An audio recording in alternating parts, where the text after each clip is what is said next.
Hi everyone.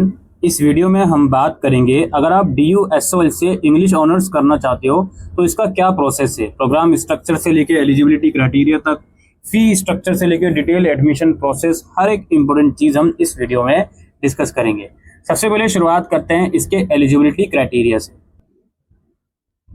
BA honours English में दो combination बताए जा रहे हैं। पहला कॉम्बिनेशन ये है, इंग्लिश सब्जेक्ट आपने पढ़ा हो और उसके साथ साथ कोई 3 सब्जेक्ट लिस्ट बी में से पढ़े हों।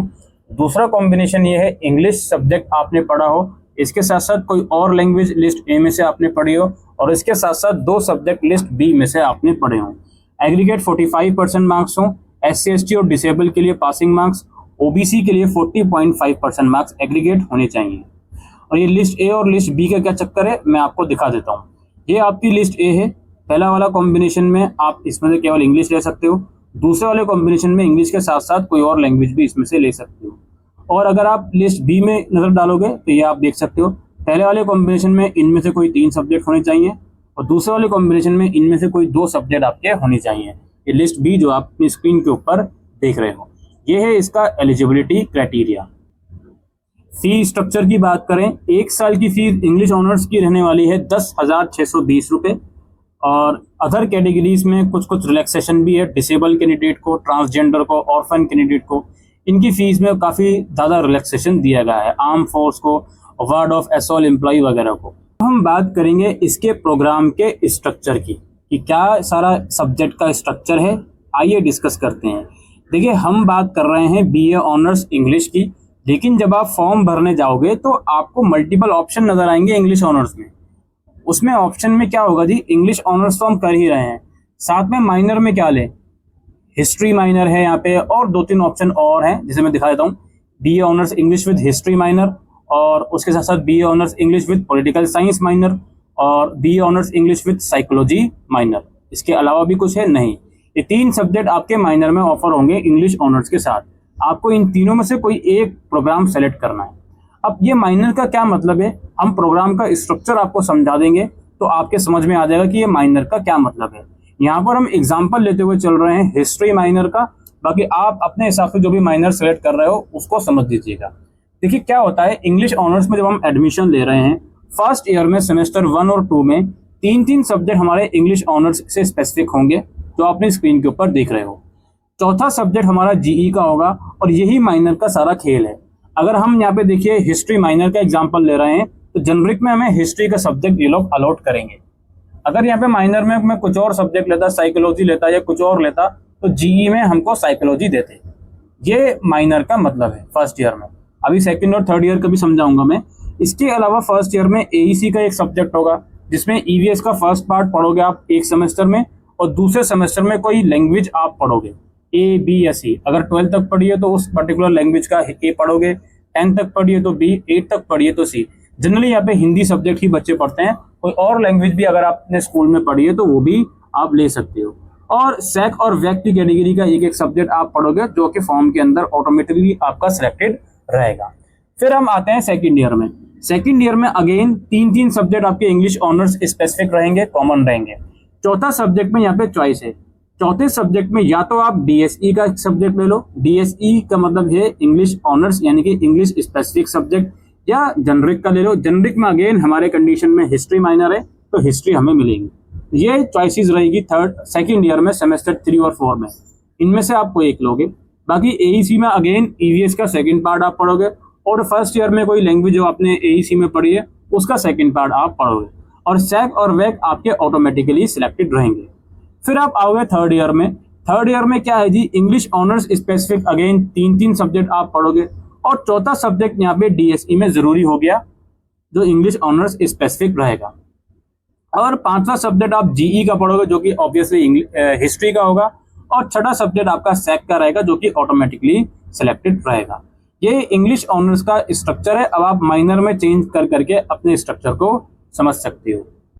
अब देखिए, ये तो बात हो गई इसकी एलिजिबिलिटी, फीस और कोर्स के स्ट्रक्चर की।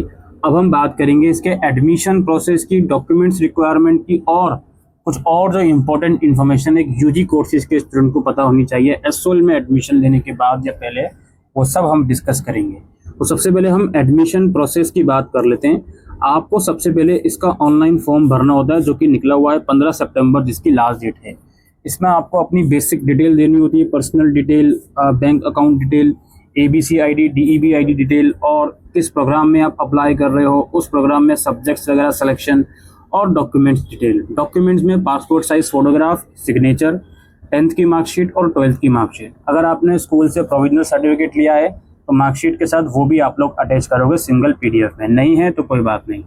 एड्रेस प्रूफ और ID प्रूफ लगाओगे अपना, जिसमें आधार कार्ड, और ID प्रूफ में भी आधार कार्ड या वोटर ID अगर बन गया है तो वो भी लगा सकते हो। इसके अलावा कोई रिजर्व कैटेगरी है तो उसका डॉक्यूमेंट लगाओगे। इसमें अगर EWS या OBC कैटेगरी है तो याद रखिए उसका डॉक्यूमेंट 31 मार्च 2025 के बाद का होना चाहिए। अगर आप डिसेबल कैंडिडेट हो तो उसका सर्टिफिकेट लगाओगे। BPL अगर आपने इनेबल करा है तो उसका डॉक्यूमेंट लगाओगे, जो भी आप डॉक्यूमेंट सेलेक्ट करके आए हो, और इनकम सर्टिफिकेट लगाओगे अगर उसकी ज़रूरत पड़ रही है, फाइनेंशियल असिस्टेंस के लिए अप्लाई करा है। तो फॉर्म भरोगे, ये डॉक्यूमेंट अपलोड करोगे और फाइनल सबमिट कर दोगे।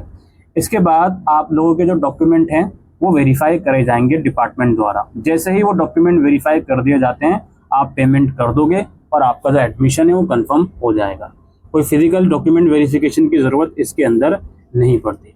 एक आधा % केसेस में वो लोग बुला लेते हैं, लेकिन जनरली नहीं पड़ती। ये ब्रीफ सा प्रोसेस होता है SOL में एडमिशन लेने का। इसके अलावा कुछ और जनरल इन्फॉर्मेशन है जो आपको पता होनी चाहिए। जैसे SOL की जो UG कोर्सेज की क्लासेस हैं वो केवल और केवल आप लोगों की DU के अंदर ही लगती हैं, DU के अलग अलग कॉलेजेस में, यानी कि दिल्ली में ही लगती हैं। हर एक सेमेस्टर में 10 से 15 क्लासेस आपको प्रोवाइड करवाई जाएंगी सैटरडे या संडेज में। और इसके अलावा जिस प्रोग्राम में आपने एडमिशन लिया है उसका जो स्टडी मटेरियल है वो आपको आपके घर में डिलीवर कर दिया जाएगा। कुछ कुछ कंडीशन में वहाँ जाकर भी कलेक्ट किया जा सकता है, लेकिन जनरली घर में डिलीवर कर दिया जाएगा। और ये एडमिशन कंफर्म होने के कुछ दिनों के बाद होगा। मुझे लगता है अगस्त से सितंबर के बीच ये प्रक्रिया शुरू होगी। इसके अलावा SOL के जो एग्ज़ाम्स हैं दोस्तों वो दिल्ली में ही होते हैं, जनरली DU के कॉलेजेस में ही होते हैं। और SOL के एग्ज़ाम सेमेस्टर वाइज होते हैं, नवंबर दिसंबर में और मई जून में। नवंबर दिसंबर में ऑड सेमेस्टर होता है 1, 3, 5, 7, और मई जून में इवन सेमेस्टर होता है 2, 4, 6, 8। अब इन थ्योरी एग्जाम के अलावा SOL में online MCQ based internal assessment भी होते हैं, जो आपको ऑनलाइन घर बैठ के ही देने होते हैं। इसमें कहीं जाने की ज़रूरत नहीं होती। ये भी आपका इवेल्यूशन सिस्टम का बहुत क्रूशियल पार्ट होता है। कोई हैंड रिटन असाइनमेंट आपको नहीं देने, लेकिन ये ऑनलाइन असेसमेंट आपको देने होते हैं। और इसके अलावा आप एक बात याद रखिए, फॉर्म जब आप भरोगे तो अपना वैलिड फ़ोन नंबर और ईमेल ID फॉर्म में प्रोवाइड करें, सो दैट आपको आगे कोई परेशानी ना आए कोई भी इंफॉर्मेशन देने में। SOL की जो डिग्री आप करोगे UG की, ये इसके अंदर मल्टीपल एंट्री एग्जिट का सिस्टम है। यानी कि 1 साल के बाद अगर आप छोड़ते हो तो सर्टिफिकेट मिल जाएगा, 2 साल करके छोड़ते हो तो डिप्लोमा मिल जाएगा, 3 साल करते हो तो जो भी आपने डिग्री में एडमिशन लिया है, BA programme, BCom programme, BCom honours, वो डिग्री आपको 3 साल में मिल जाएगी। और अगर आप चौथा साल इसमें एंटर करते हो तो आपको रिसर्च की डिग्री मिल सकती है, आपको ऑनर्स की डिग्री मिल सकती है अगर आपने प्रोग्राम करा है तो। ये सब चीज़ें इसमें रहेंगी। ये कम्प्लीटली आपके ऊपर डिपेंड करता है कि आप 4th ईयर में आ रहे हो या नहीं। आप 3 साल करके भी उसको छोड़ते हो तो भी आपको जो डिग्री है वो मिल जाएगी। SOL में लाइब्रेरी फैसिलिटीज़ भी प्रोवाइड करवाई जाती हैं। मंडे टू सैटरडे आप लाइब्रेरी जाकर बुक्स वगैरह इशू करवा सकते हो, वहाँ लाइब्रेरी में बुक्स पढ़ सकते हो। इवन बुक बैंक की फैसिलिटी भी प्रोवाइड करवाई जाती है, जिसमें पर्टिकुलर सेमेस्टर के लिए भी आप बुक्स वगैरह इशू करवा सकते हो। जो आपका सिलेबस है जो आप पढ़ोगे एडमिशन के बाद, वो बिल्कुल रेगुलर कॉलेजेस की तरह ही है। सेम सिलेबस आपको पढ़ाया जाता है, चाहे SOL का स्टूडेंट हो, रेगुलर का हो या फिर NCLET का हो। और इसमें माइग्रेशन की पॉसिबिलिटी भी होती है। जब आप 2nd सेमेस्टर क्लियर कर लोगे उसके रिजल्ट के बाद पॉसिबिलिटी होती है कि आप रेगुलर कॉलेज में माइग्रेट कर पाओ। उसके लिए detail process college to college vary करता है। आपका जो भी एग्ज़ाम रहेंगे सेमेस्टर वाइज, एग्ज़ाम से पहले एडमिट कार्ड वेबसाइट पर आ देते हैं, जिसमें सारा एग्ज़ाम की इन्फॉर्मेशन, कहाँ पे एग्ज़ाम है, कितने बजे एग्ज़ाम है, वो सारी चीज़ें उसमें मेंशन रहती हैं। बाकी आप हमारा टेलीग्राम ग्रुप ज्वाइन कर सकते हैं दोस्तों। हमारे चैनल पर पहली बार आए तो इसे सब्सक्राइब कर सकते हैं। यहाँ SOL से रिलेटेड जितनी भी ऑथेंटिक इन्फॉर्मेशन है वो आपको प्रोवाइड करवाई जाएगी। आपके कुछ डाउट्स हैं कमेंट सेक्शन में लिख के पूछ सकते हैं। और अभी के लिए वीडियो में इतना ही। Thank you.